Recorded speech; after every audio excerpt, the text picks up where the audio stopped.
This is the Good Neighbor Podcast, the place where local businesses and neighbors come together. Here's your host, Mike Sedita. Hello, welcome to the Good Neighbor Podcast. I'm your host, Mike Sedita, and today we're joined by a kind of a really cool guest, a criminal defense attorney, Keeley Karatinos. She is the partner with Karatinos Law. Sorry, I put an N in there unnecessarily. And all the time. Keeley, thank you for being on. How are you doing today? I'm great. Thank you. So just so you know a little bit about what the Good Neighbor Podcast is and how we got started and why we do what we do. In 2020, when everybody had to be socially distant, you couldn't go in a courtroom. You had to do everything via Zoom if you were doing it at all. The Good Neighbor Podcast started just as a way for business owners, philanthropic groups, charities to get their message out to the community and let people know what they had going on.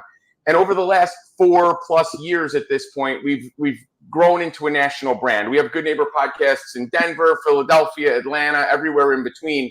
I'm here in the Tampa market, but I work with people all over Central Florida. So with that being said, tell us a little bit about Karatinos Law. So I opened my law firm in 2021 after working for a law firm that had been in business for 40 years. I learned from the absolute best. And when I opened up my law firm, I wanted to be a women-focused firm in terms of who I employed, even though I take on clients of both genders, obviously. But what I wanted was to build a business that I was proud of, that helped my clients, and that even though my practice is criminal defense, that I have a connection with my clients, that I can help them in court, I can help them in their lives, help them be introspective, connect them with any kind of services that they may need so that they don't end up in my chair again, needing representation for another case. So first and foremost, where is your actual firm located? You're in Sarasota? No, I'm from Sarasota, born and raised. My firm is in Pasco County in Dade City. Okay, whereabouts in Pasco? So Dade City, Florida. Okay. That's the county seat of Pasco. And so, all right. So you're right there by the courthouse up there in Dade City. Exactly. Yeah, good place to be if you're a criminal defense attorney. Yes. And then you said you employ is it mostly women or 100% women? So I have employed a male before he moved on to another thing, but I have currently four full-time female employees. And is the 4 employees, are they other attorneys or paralegals and kind of like data staff, or is it? I mean, you have other attorneys. I'm the only attorney, so I have a chief operating officer, a lead legal assistant. I've got a legal intern. Actually, I've got one unpaid intern, so someone that is considering going to law school and wanting to know what the practice is like. And then I have a secondary legal assistant. So your intern you're not far from St. Leo, or do you get people all the way up from you don't deal with people from the University of Florida or anything like that, do you? No, so I have one from University of Tampa and I believe from UCF. Okay, so you recruit. I mean, UCF is Orlando, right? So you got people from all over, but they're local people that are in Dade City, your interns that are going to school. It's so interesting the way that it happens. I don't actually recruit. I get reached out to, and I truly believe in opening the doors of opportunity to people. If they want to know what the practice of law is like, if they want to know what being a trial attorney is like, if they want empowerment, then I'm going to turn that off. I just noticed that That's okay. It happens all the time. We go off the cuff here. Unlike a law firm where everything is structured and by the book, we're very lackadaisical here. We're very lackadaisical. I have a bulldog snoring underneath me right now, so all bets are off. So, so your story, though, I mean, obviously the empowering women thing, that's a big part of your story. So tell us, when you were a little girl playing on the playground, were you litigating the dodgeball game, and were you always that legend, legal person that wanted to make sure law and order was kept? Or did you have dreams of being a ballerina or a doctor or something else, and law was kind of like the backup? No, it's weird. I was a bookworm, and I loved fiction. And I read this book by Philip Margolin called "Gone but Not Forgotten," which was a story about a serial killer. I remember I was like in third grade. It was way beyond my years. I shouldn't have read that, but it was about a serial killer and a criminal defense attorney. And anyway, from then on, I knew I wanted to be a criminal defense attorney. And So, a couple questions. Do you prefer fiction over nonfiction when you're reading? yes. I would think because your career is very like real life, like nonfiction, serious. You want that like a little bit of an escape to go into fiction. Absolutely escape. But also, I find that I can only read during vacations because I read all day long for work. So I do a bunch of legal research, a bunch of legal writing, and the last thing I want to do when I get home is read or watch any show that has to do with attorneys. Okay, so that was going to be my next question, actually. So, like, there are so many shows. If you can't turn on Discovery, TLC, like all those shows have Snapped and 100 other variations of like these murder cases that get put together, and then there's like the fiction of like Law and Order. Do you watch none of that? Like, you cannot even like you can't watch Law and Order because you're like, oh my god, this is so ridiculous that it gets done this way. And then do you watch like what is your let me rephrase it. What is your guilty pleasure of watching when you are unplugging? Housewives of Atlanta. Okay, so no. I just rewatched Ricky Gervais's Afterlife because it talks about really important life stuff. So even though it's a fiction and he's hilarious, it goes into deep stuff. And so I just really like the psychology of humans, pain, suffering, but also redemption and love. Okay, so let's get into a little bit, before I get a little more in your story, besides reading fiction in third grade that stemmed this career, under the umbrella of, criminal defense, I mean, is that everything? I mean, is there a garden variety? Is most of your stuff DUIs, or you don't even do DUIs? It's all assault and batteries and, attempted murder. Like, what is the main crux of criminal defense? What does it fall under? So I'd say 50% of my practice is DUI defense because I love DUI defense. I think that DUIs are the easiest way to charge somebody who has an odor of alcohol without any signs of impairment, and it happens all the time. And so, it doesn't matter your race, your gender, your economic status, your education level. We as a state are very hard on people driving that have had one beer and the smell of it. And so, and it can ruin a person's life, having a DUI conviction. It stays on your record for 75 years. You have FR44 insurance for 3 years, which is extremely expensive. There's a whole host of things that a person has to do to complete the sentence. And so, and there's a stigma to it as well. And so there's people that have been socialized and brainwashed into thinking that they're a bad person if they get arrested for a crime. And that doesn't mean that they're going to be sentenced for the crime. That there's so many ways to defend against it, including going to trial and getting a not guilty verdict. But my main goal is to relieve people from feeling like they're a bad person because of maybe a lapse in judgment or maybe an overreach by government in arresting and truly pursuing a case that should never have been brought in the first place. So, like what you're saying is essentially, look, just because you get arrested, and then there's arresting, there's charging, there's indicting, and then there's convicting. There's a whole process to go through, and you're trying to make sure the people you're representing understand this is a process, and you help them, guide them through that process without losing their mind and losing sleep every night because of this stuff hanging over their head. And then there are times where people really need help, and it's not just in the courtroom. Like they need inpatient treatment, outpatient treatment, grief counseling, anger management, batters intervention, basically things to help them deal and cope with whatever they're fighting in the back of their mind, whatever past memories are haunting them. Because typically when it comes to alcohol and drugs, that's not to feel good or to party. It's to feel less bad when you get deep down. It's an escape. It's an escape. Yeah. So let me ask you this. First offense people, I don't know anything unless the charge is so egregious and someone runs somebody over and it's a vehicular homicide. A first offense DUI, is that like is that easy to work through? Like you can kind of get that, I don't want to say dismissed, but you can get somebody into like a diversion type program if it's their first offense. It's the habitual people that it's tougher to defend, right? Well, so no case is the same. Right. It depends on what county you're in, and it depends on the facts of the DUI.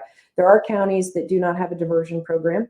There are counties that do. And for example, so you're in Tampa Bay, there's Hillsborough County, Pasco County. They both have diversion programs for Pinellas does not. Pinellas doesn't. Yeah, it does. It's within the 6th Judicial Circuit. So Pasco and Pinellas have the same state attorney. And so they have their diversion program, which is called DROP. And but the requirements and what makes someone ineligible for the diversion program is more strident and stringent than in Hillsborough. And so you just have to know the water in which you swim as a criminal defense attorney, basically. Okay, and then I watch these videos, whether it's Instagram or Facebook Reels and all this stuff, and there are people that get pulled over. Like there's a whole site devoted to this. Someone gets pulled over and the police officer asks for their ID. I actually just saw one, I think this morning on my way to the gym.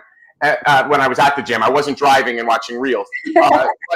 But so I caught myself. So, but at least now I know a defense attorney, so that's good. So like these Reels are basically, they're saying, hey, show me your license and registration. And these drivers are giving pushback. If there was one bit of advice, like you're saying, you said a minute ago, like government, overstepping or whatever the terminology, the phrasing you used was, is there a time when someone could just should someone say, no, I don't want to take a breathalyzer test? Is that an easier way? Is that an easier defense? They're going to get locked up, but is it easier to get off? Like if someone gets pulled over for a DUI, you want them to be, you're their first call, right? Like call me before you do anything. Is there do you tell clients, look, if you get pulled over and you think you're a little bit questionable, don't take a breathalyzer test, or do you refuse that? I mean, what's the suggestion? Or I guess every case is different, but do you have a suggestion? Yeah, so I truly believe in the Constitution. And one of the myths that or misconceptions that people have about people that either don't answer questions or don't submit to searches and seizures is that they have something to hide, and that's just not true. What they're doing is they're exercising the constitutional rights that we have, which is basement level rights that the framers of the Constitution, which is an overlap with our founding fathers.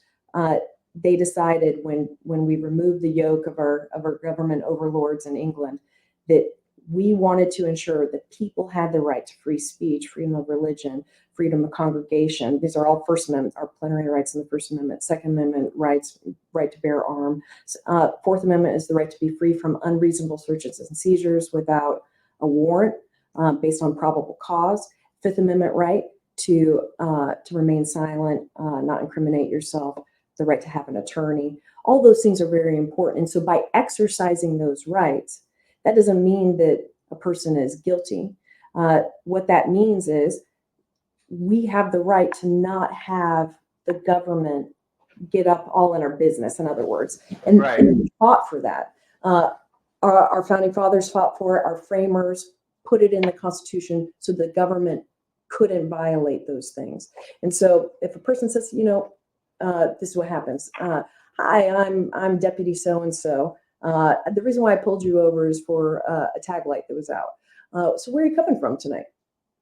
Well, you can have my license and registration and proof of insurance, because all those things are required. I would never tell somebody not to provide those things. Right. But when it comes to where am I coming from, that is an attempt to lull a driver into a conversation which could produce incriminating results. What if I was coming from a bar, right? What if I was coming from hospice? Either way, it's none of that law enforcement officers, right. It's none of their business. And so by saying, hey, listen, I respect what you do. Always be respectful, because there's a legitimate love for our civil servants if what they're doing is serving. It's a job. It's their job. Right. So always assume that they're serving. And thank you for serving. I know the what your job is, but I'm not going to answer any questions, right? And so that's an exercise of your constitutional rights. You can't be penalized for it. Right. And so from then on, get your ticket and don't submit to any testing. When it comes to breath testing, though, they can't ask for that until after you're arrested. So it has to be subsequent to, or what the statute says is incidental to lawful arrest is the request for breath testing. We impliedly consent to breath testing, not to field sobriety exercises, but to breath testing as drivers on the roads in Florida. And so a refusal to provide breath samples could be for many reasons. One, because you need to use the restroom, and they won't let you use the restroom before you go and provide a breath sample. So most of the time, and what I see, that's not the law, but I see that a lot. Two, the breath testing machines used in the state of Florida is Intoxilizer 8000. That was the instrument that was approved by the Code of Federal Regulations in 2001. I mean, I've got legal interns that are younger than the intoxilizers that are being used right now for scientific results of what alcohol content is on somebody's breath. And so when I think about breath testing, would I ever provide a breath sample? No, because I don't trust the machine. Right. Because there is no piece of technology that I use that is from 2001. Not a single bit of technology. Right. There was no iPhone, for God's sake. There was no iPhone. I know, iPhone came out in 2007, right? And so, and I don't use an iPhone 1. In fact, my husband had an iPhone 5 until AT&T sent him a brand new iPhone, lowest in the line, but it was because he wasn't updating and they couldn't service his iPhone 5. Right. So think of a machine from 2001. So what you're basically saying, though, the big thing, the takeaway really is, unless you're being, like, you don't have to submit to a breathalyzer test unless you are being arrested, unless you've been arrested. And this is the other thing. So they're going to scare you. They'll read you implied consent. And by the way, I'm not telling anybody not to provide. Right, I understand that. Yeah, I understand that. So, but they'll read something called implied consent warnings.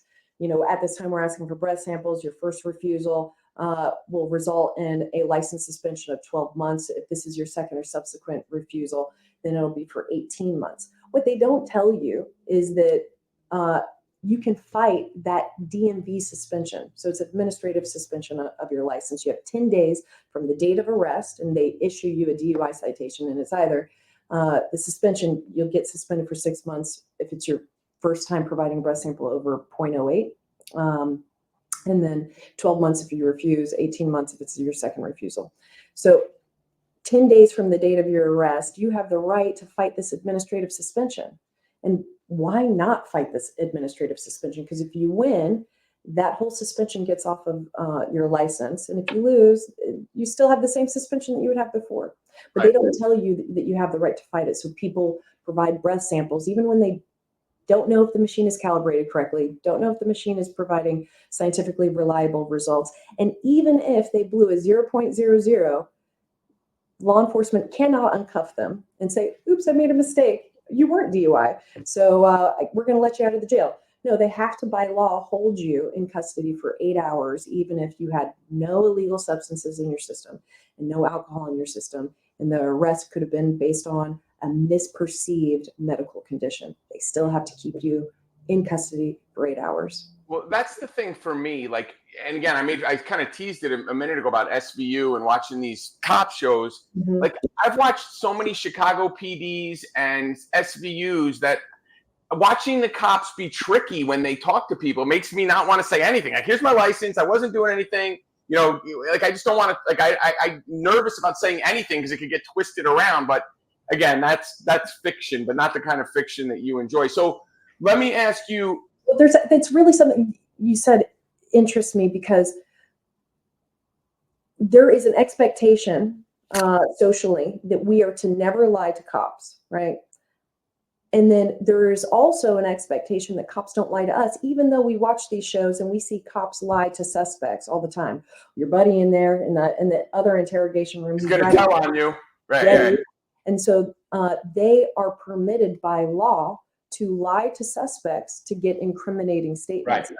And we're not one of the only countries in the free world that allow that. So in England, investigators are not allowed to lie to suspects, not at all. But why we allow it, I don't know. I don't think it's right. But it's something that people don't think about. Well, it keeps you in business, because if people get, if I blow a 0.00 and I have to sit in jail for 8 hours, or the machine's not calibrated right, that gives you ammunition to be able to get those people off, right? I'm assuming there must be detailed records for every, I mean, maybe not. Maybe I'm like too optimistic, but I would think every one of those machines from 2001 has some sort of service record. And as a criminal defense attorney, you can pull that up and somehow see if it's been calibrated properly, or am I just being overly optimistic on that? I think you're being overly optimistic. Oh. So there are records, but I mean, we're talking about government actors here, and so I'm pretty cynical of the government, and I think that most people should be. I don't. When it comes to the criminal law, it's the state has to prove beyond a reasonable doubt that the person they're accusing of a crime actually committed the crime. It's not trust the government beyond a reasonable doubt. And so when I look at the Florida's administrative rules relating to the maintenance of these breath test machines, it's kind of a joke. And they write their own rules. So the alcohol testing problem within the Florida Department of Law Enforcement, they write their own rules that regulate the breath testing machines. So, they can make it as lenient or stringent as they want. And so FDLE has chosen to make it lenient. And do you know when you're going to court, like I understand the rules have a spectrum, like, the way they operate has a spectrum there. But when you're going to court and you see the judge that you have on the docket, like, are there times that you're just like, oh crap, there is no way, like, this judge is going to be just hardball? Or are there other judges that are like, you know what, hey, Keeley, is this the first, like, I mean, that are a little bit more amenable when in the process? I mean, do you know that going in, where, like, if you're going into a bunch of cases and you know who you're dealing with, do you have everybody kind of, I mean, judges are there forever, right? They're there for life. So you kind of run. Those are federal judges that are for life. In the state of Florida, because I do state court criminal defense as opposed to federal court criminal defense, because there's two different court systems in the United States. I do take into account who the judge is, because they're humans. When we think about the law, for me, one of the symbols is Lady Justice, who is blindfolded. Mm-hmm. In a perfect world, justice would be blind, and justice would include justice. But in a weird, existential way, can we truly have justice? I don't think so. But we try to do it the best that we can. And so judges, when you practice enough, what their quirks are, what they focus on, what's important to them.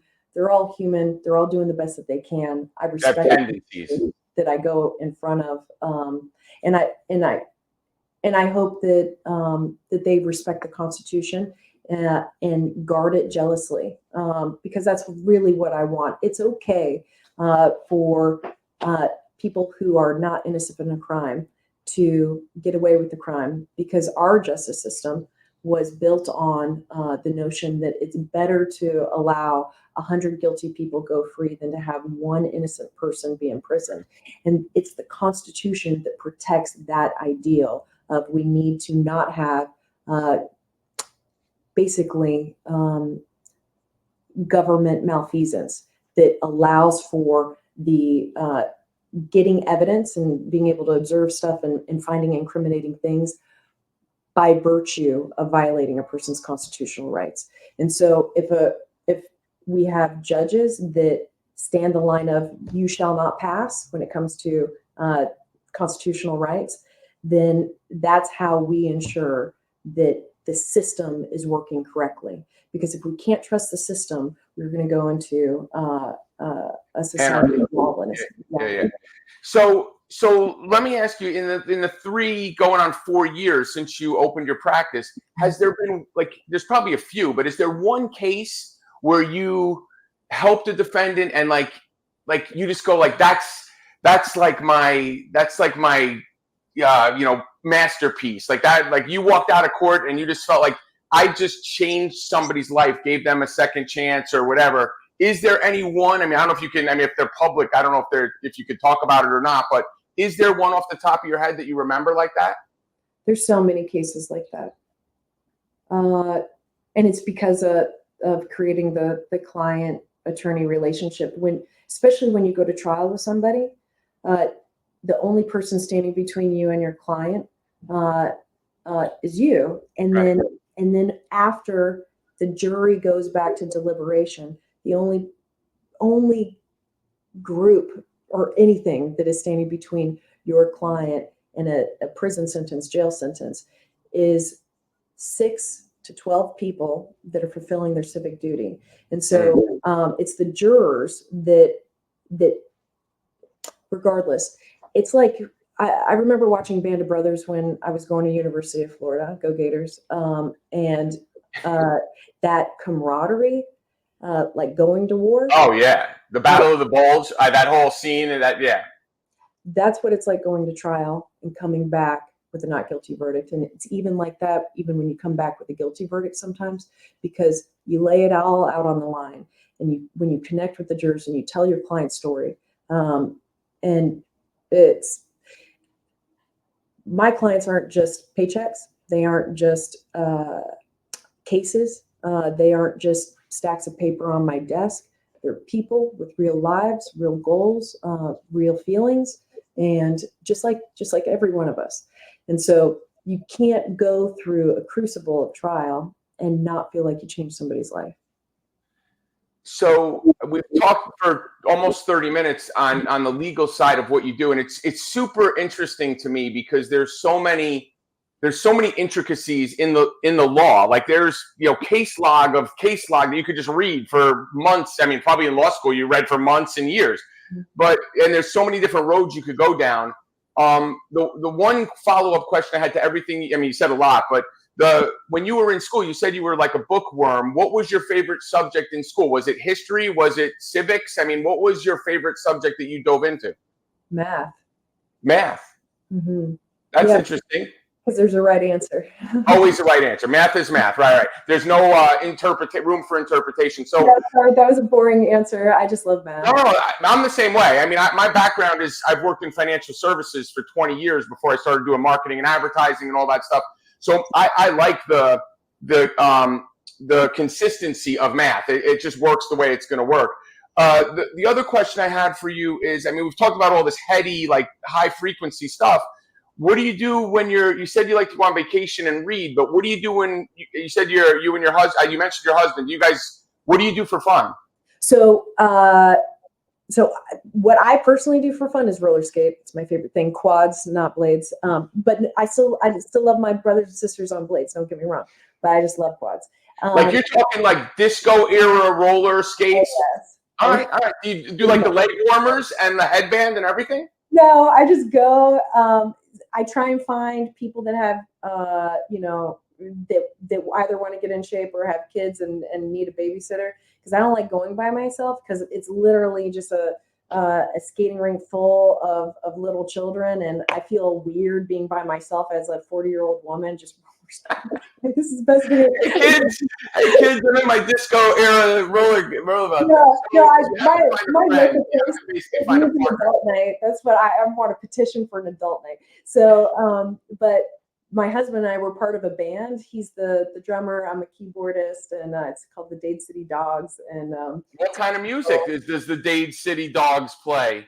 Rock and roll to alternative rock. It's great. It's my. And where do you guys? I mean, where do you gig out at? Where do you guys go to? So Saturday night we just played at the Dog Pound Sports Bar and Arcade in Zephyr Hills, Florida.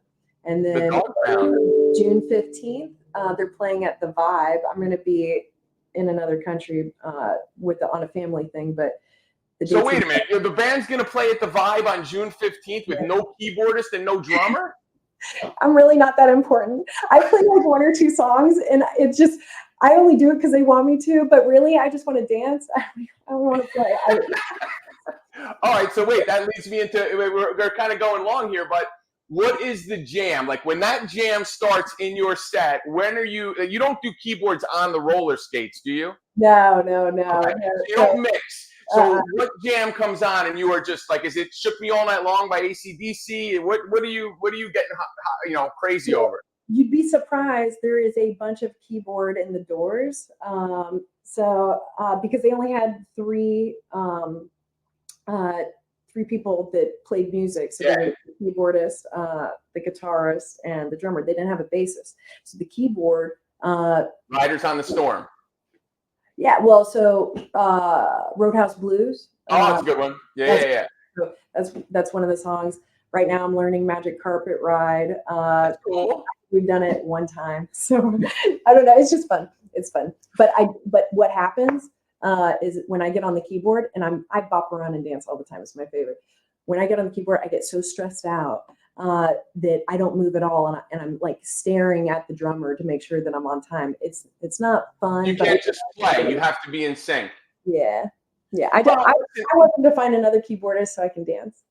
So you could just hang out and be a groupie? Would you actually use that terminology, groupie? All right. So we know that you're leaving with the drummer every single night. That's kind of established.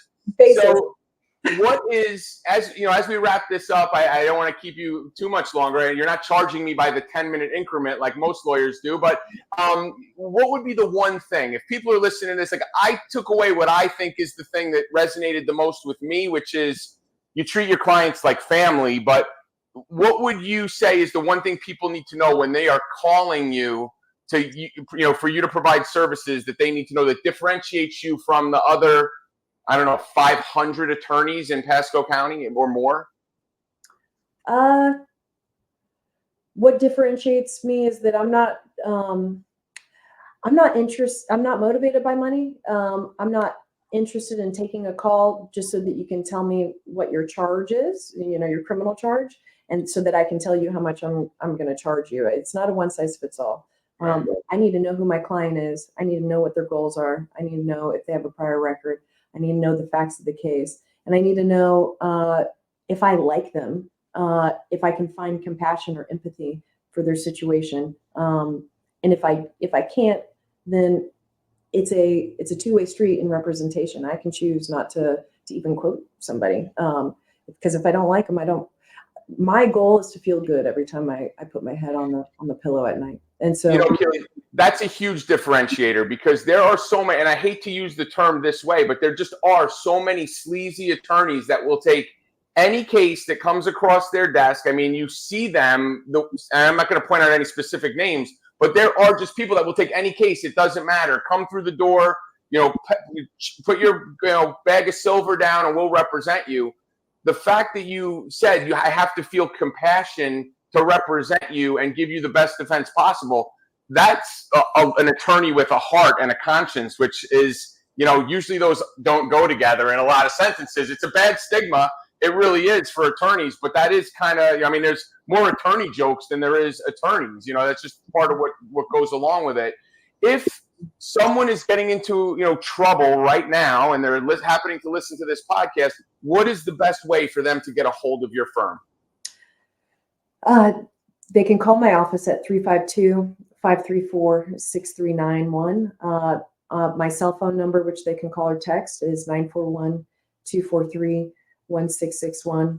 I have no problem with people are calling or texting, but if it's not an emergency, I wait until work hours. Right. It's fine. So folks, if you're listening to this, you're looking for an attorney that is going to take your case to heart and really help you get the defense that you need, find out what's going on with your case, and really dive into the best defense for your case and help you, get beyond what's going on in court and get back to the things you need to do in life to make yourself better.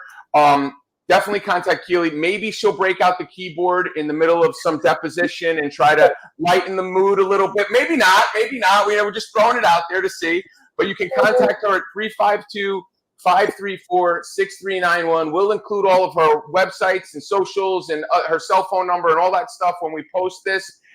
Keeley, thank you so much for being a good neighbor. Thank you so much for being on the Good Neighbor podcast. Thanks, Mike. I really appreciate it. It was nice talking to you. Nice talking to you too.